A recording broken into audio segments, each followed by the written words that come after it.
Good evening. This is Mr. Kamal with policeabuse.com, and I want to apologize to visitors of our website. We made a mistake in a broadcast recently. We want to correct it tonight. The man in the black shirt and the tan or the blue pants, the blue jeans, was identified recently as Kirk Bunch of the Stanislaus County District Attorney's Office, but he's not Kirk Bunch. He's a different officer, and we'll come back to him in a minute. As you can see from Kirk Bunch's business card, he's an investigator with the Stanislaus County DA's office, and Kirk Bunch is the man seated in this Chrysler who you really can't see because we don't think he wants to be seen right now. We're filming him when he visits the Athwal brothers. If you're not familiar with the story, the Athwal brothers are an immigrant family who moved here from India, built a small business, and they've been targeted by Kirk Bunch and a team of rogue investigators, including the man in the blue pants. The Athwal brothers have been accused of a homicide without any evidence being made public to support the charge. And essentially what the police are doing, it's similar to abusive process like a lawyer might do to another lawyer, where they would just file document after document as a form of harassment or making the process itself burdensome unnecessarily. Well, that's what the police are actually doing, but using investigative tools to do the same thing. Essentially, they don't have enough evidence to formally charge the Athwal brothers with anything, so they're going after extended family members, people who have nothing to do with it. They recently targeted a 13-year-old girl. They've taken her cell phone and won't give it back. They've taken personal photographs and family memorabilia from other people. And for the Athwal brothers, now it's extending to even more members of their family. The Athwal sister recently was targeted by the police. I got a call this morning, and I'm working on it now. You're going to join my telephone calls live between the Athwals, the family members who are being targeted by the police, and the husband of the Athwal's sister, who had a police officer show up at his house today. In fact, that's the officer you're looking at now. He came out to the Athwal sister's home residence, stating that now she's suspected of being involved in a murder, and so is her husband. And I think by the time they get finished, the grandparents in India will be contacted, and other family members who have anything to do with the Athwals are all potential targets but for this investigation, because this investigation has no real point. It's not a real professional criminal investigation. They're using the process to wear the Athwals down, and I'm going to be giving the Athwals some advice to protect themselves. Yeah, Baljeet? Yes, sir. Okay, is your sister available to talk? She's at work, but I can call her. Okay, would you tell her to call me? Okay. And tell her to call the office. Actually, I'm sorry, the office line is closed. But I need to find out. You said they came out to her house? Yeah, yesterday. Okay, did they go in the house or they just showed up at the front door? They were by the garage door. She wasn't home. Her husband was home. They talked to him. Okay, did they ask to come in or did they just talk to him at the door? They talked to him at the door, by the garage door. Okay. They were in, yeah, because he was in the garage. Okay, and did they take pictures of him? No. Okay, and how long did they talk to him? Talked like 20 minutes. Okay, do you know what they asked him? Yeah, they asked him, he asked how long you go to their house, this and that, how many friends we got. He said he got a lot of friends. And they said, oh, they are party with the cops. He said, oh, I don't know that. You know, they are party with a lot of girls. You don't know that. And they asked him like some stupid questions. And they said, can we confirm your address? He said, you guys already know the address. You guys already here. And what we do and how we do, like how we work and all those, like this kind of questions. How long we know, how we related to them. This kind of questions. Okay. Well, do me a favor. What's IQ real name? Where she worked? Did he answer them? Yeah, he talked to them. Okay. And have they called IQ's job or anything like that? Okay. Well, do me a favor. You tell her that it's best not to talk to them at all, and tell her husband he doesn't have to talk to them. They can't make him talk, so he can't. He doesn't have to say anything. What I want you guys to do is I want you to.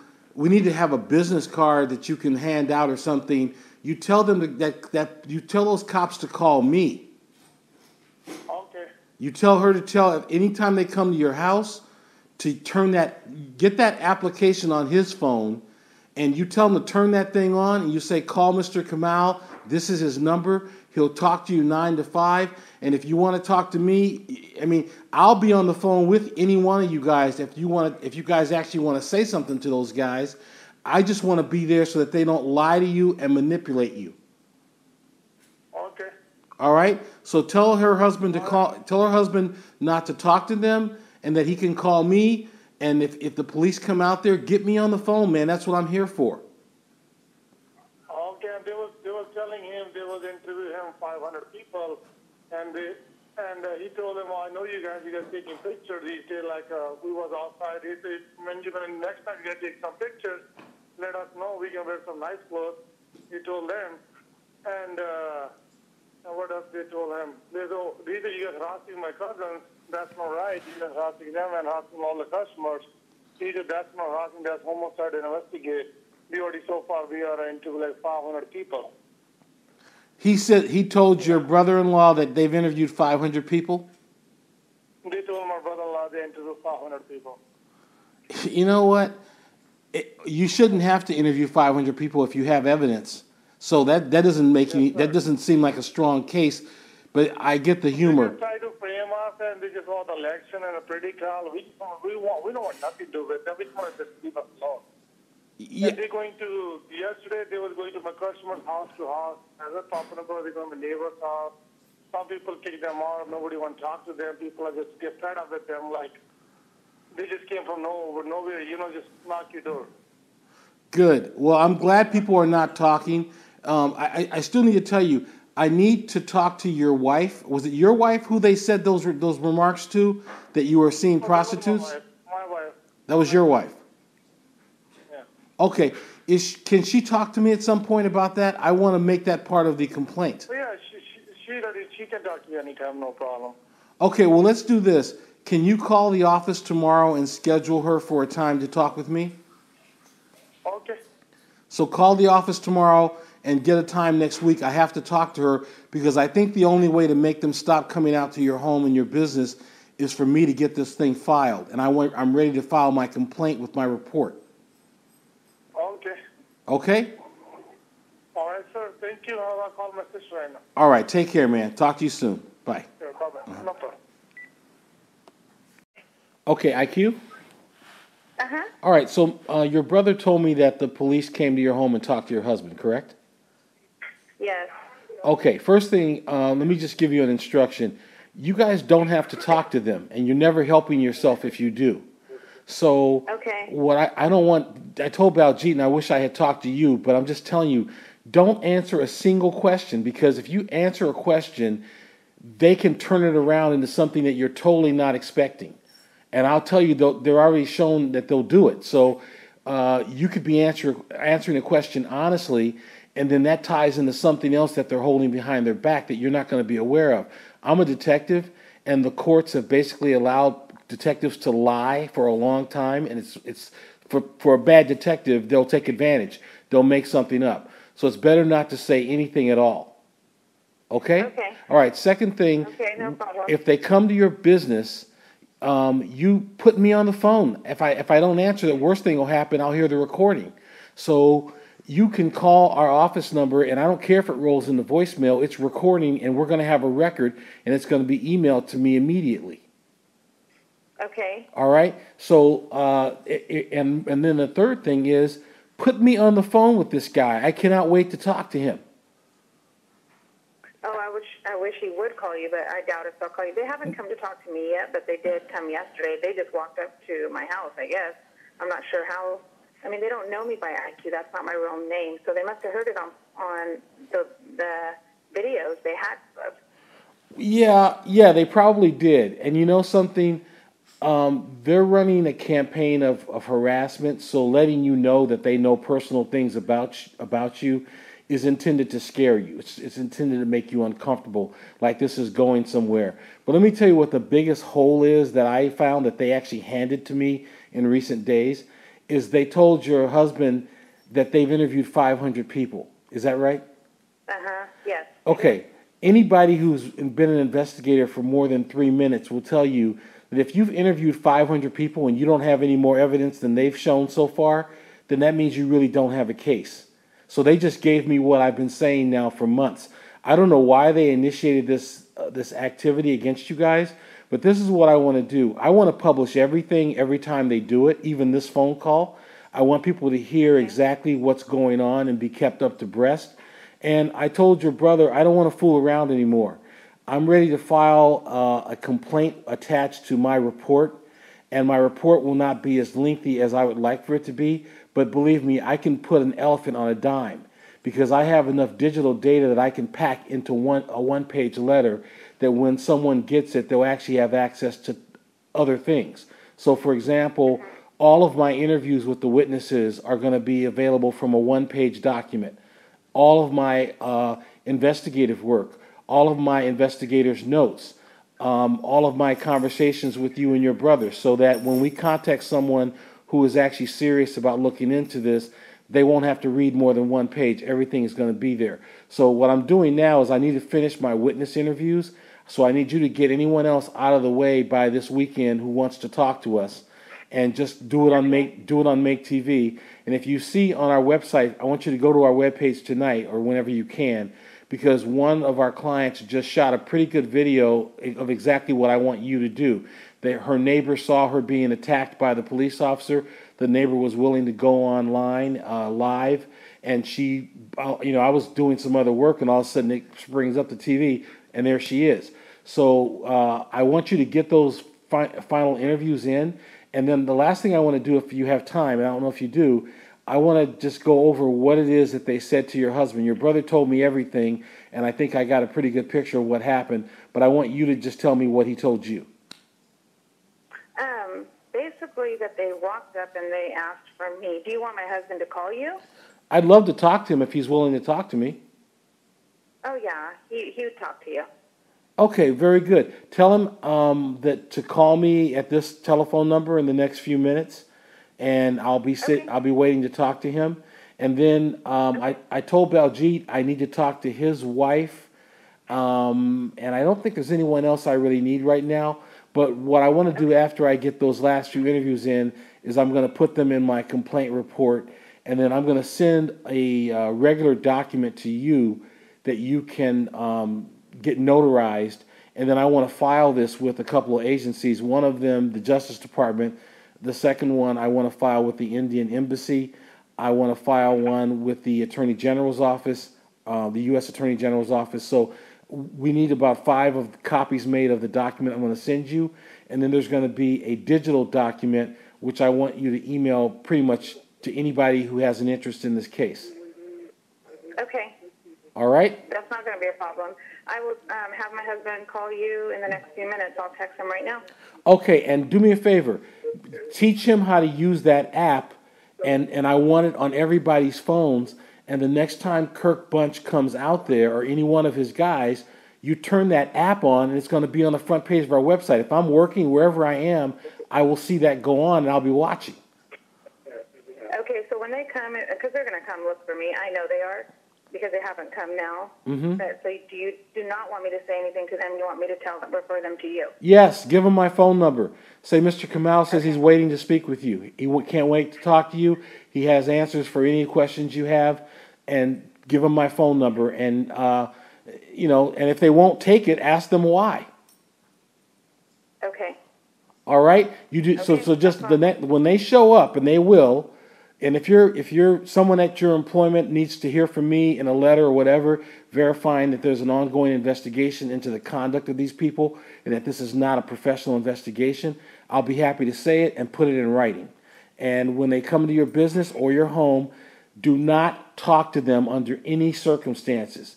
Tell them Mr. Okay. Kamal is my investigator. He says if you come out here to talk to him, here is his number. He's waiting for your call. And I'm going to give you a couple of ways to reach me if it's an emergency. But normally I'm available. So just send it to me. I'll get it. And whatever I'm doing, I will stop to call in or respond to their call. But tell him to call me and activate that app and get it on his face and just keep it turned on and say, I am recording, I'm being harassed, and then don't say another word.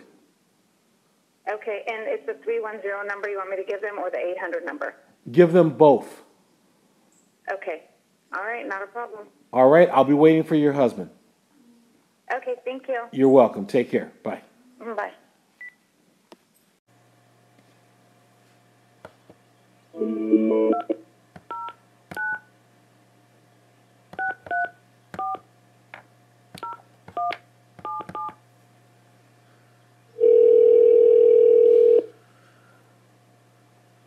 Hello? Okay, Harvey, can you hear me? Yeah, I got it. Hear you. Okay, great. All right, I just spoke with your wife, IQ, who is the sister to the Athwal brothers, and you had an encounter with the police department. Was it today or yesterday? Yesterday. Yesterday. Okay, can you tell me what happened and what the officer said to you? And start, if you can, by telling me who the officer was that came to your home. It was Officer John Evers and Dale Lingerfelt. Okay. And I met him outside. I was out. We had the repair guy here doing a water heater. I was sitting out in the garage and reading some mail that I got. I looked up and I seen both of them walk up. And they just had, they were asking for IQ. If I knew IQ, I go, yeah, that's my wife. Well, can I help you? Well, is she home? I go, no, she's not home. Well, can we get a hold of her? Oh, well, she's at work. Where does she work? I go, I don't need to tell you that. Then they asked if I know Baldy Athwal and D Athwal. I go, yes, I do. And they said, well, how do I know? How do you know them? I go, well, they're good friends, and they're almost like brother-in-laws. They're married to their cousin sister. So, and they just asked me how long I'd known them for. 8, 10 to 12 years, I told them, and just on and on, there's different things. So, about if I knew Woody, if I knew some guy named, Corey Kaufman, and this and that. I said, no, I don't know none of that. So. Okay, so let me just go to the point that I want to illustrate by what you just told me. Do you have anything to do with the murder of Corey Kaufman? Nah, I don't even know who the person is. I mean, I didn't even know until this stuff started going on exactly what's going on. Exactly. Okay, because there's a really important point here, and I don't need to belabor it because I think anyone who listens to what I'm saying can check this for themselves. You guys are so far away from anything to do with this murder, not only because you don't know the victim, the deceased, right, but you also are just relatives of the Athwal brothers. You Right. Okay, and you don't know that you've been named in any sort of crime, so far as you know, correct? As far as I don't know, and they don't got time for it. Like I said, those guys got their businesses going there. They got a great head on their shoulder. They don't got time for this stuff, man. They at work, from 5 in the morning to 2 a.m. 7 days a week. They don't got anything. I mean. Well, what I want to point out though is that when the police are doing an investigation, I have a few more questions for you, but I just want to make a point, and you can tell me if I'm right or if I'm wrong. But my experience, I'm a retired police detective, and when you're going after someone and you're now reaching to the family members of the family members of the family members, I mean, I'm just trying to figure out, is there anything that you've ever done? Have you been arrested? Do you have some charge that I don't know about that would make them think that that the Athwal's sister now, whose sister's cousin is her husband, now we're 4 people away, had something to do with this? Is there anything I'm missing? No, I haven't. Never. I mean, no. I'm not even close. You know what I mean? I got it. So when they asked you all these questions, they were asking you questions about your wife. Right. They want to know IQ, where they get a hold of her, how she related to them, and what what number they could get a hold of her, and I didn't give them none of the information. I go, you can leave me your numbers, and maybe she'll get, when she gets a minute, she'll call you guys. So we'll have which time they both of them gave me their business cards. Well, one of the things that I'm going to be filing in a complaint on your sister's behalf, or your wife's behalf, is, and the Athwal brothers, is that they are abusing the investigative process by what they're doing. And what I mean is you know what, I even brought that up to him. I go, you know what, I've seen you guys several times, with IQ and, Bobby and Dee and me, myself. We were at this debate that we went to Monday with, some debate, and they're out there following these guys around. They came even over there, and, Dee kind of pointed them out. There they are. And we already know they're the black Chrysler, you know what I mean? And I always go to your website. We've seen it. We know what they look like exactly. And I even asked them, I go, why do you guys keep harassing? When you keep coming around taking pictures and, just driving around by. If you guys, you want a picture so bad, just let us know, and we'll just dress up real nice one day, and you can just take all the pictures you want. You don't need to hide, and, you guys are very, very good at hiding it. That's not very professional.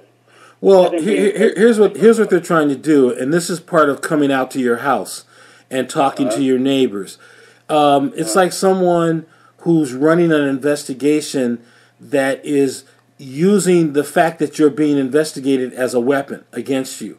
So the fact that they're accusing you, if they can expose that knowledge to as many people as they can intimidate you and perhaps keep pushing you to do something that they want you to do, which is to talk to them. But again, if they've interviewed 500 people, as I've been told, and they said that to you, and they've said it to other people, then it speaks to the weakness of the investigation that they're working. So let me ask you just a few more questions. You said you've seen them before. How many times have they followed you or your wife, as far as you know? None at all. Okay. I don't think they follow us at all. All right, but you've seen them parked across the street from events that the brothers were going to. Right. I mean, I always see the pictures that, we always see the pictures that come through from Baldy and Dee, and, they come in and they describe the car, and I think I've been at one time I've been at the store where they have actually gone past by, and, a few times in the black Chrysler. Okay. So we already know it's... And have they come to your wife's job, or is this visit to your home the only place that they've come? No, this is the first time I actually met the people, you know what I mean? I mean, besides the pictures that you have posted on your website and the pictures that, we have, that's the first time I actually encountered them personally. Okay. And Evers, give me a description of what Detective Evers looks like.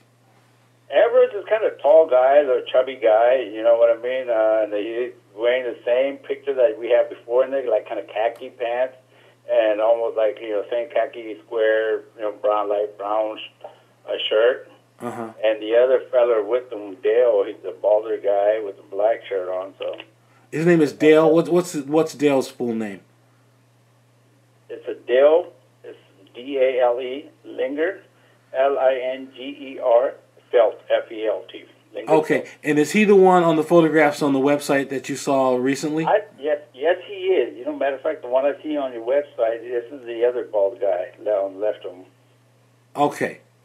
So those are the two guys you just named. Those are the ones on the page now? Right. Okay, great. All right, so I'll be back in touch. I just wanted to get a statement from you, but I also want to give you some advice. Don't talk to them at all. Don't even say hello. I'm telling you, anything that you say to them, they will use it against you. I'm guaranteeing it. They'll twist it around into something that it's not. They'll tie it to something that they're scheming. So I'm just going to give you some advice, and I'm going to give you some protection as well. I gave your wife an application to put on her phone, and if you turn that app on, and she'll show you how to use it, as soon as they walk up, you turn that thing on, and you point it at them, and you're going to be broadcasting straight to my website. Oh, okay. Yeah, I heard about that. Okay, you got to do it because it'll catch them cold. And the second thing I told your wife to do is you can call me first and then run the app, but because the app will still run with the phone on at the same time.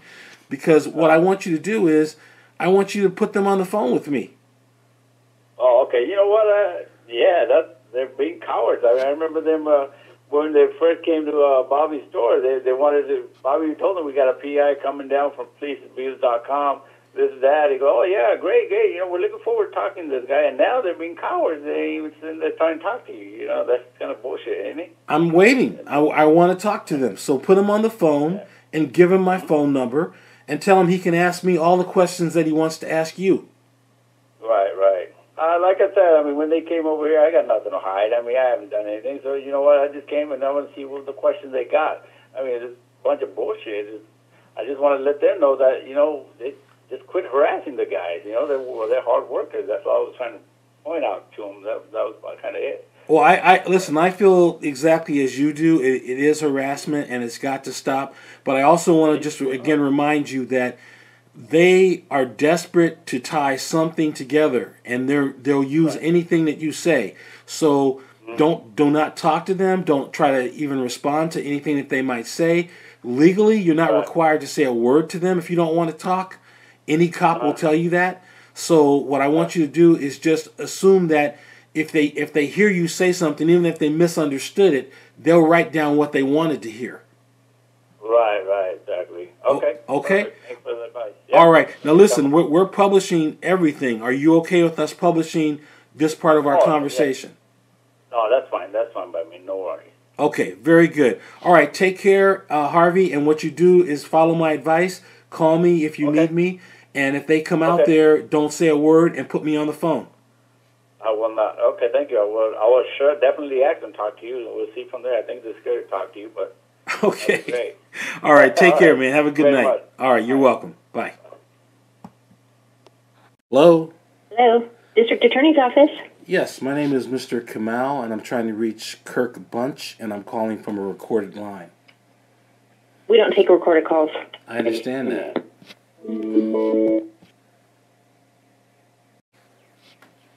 District Attorney's Office. I'm calling for Kirk Bunch.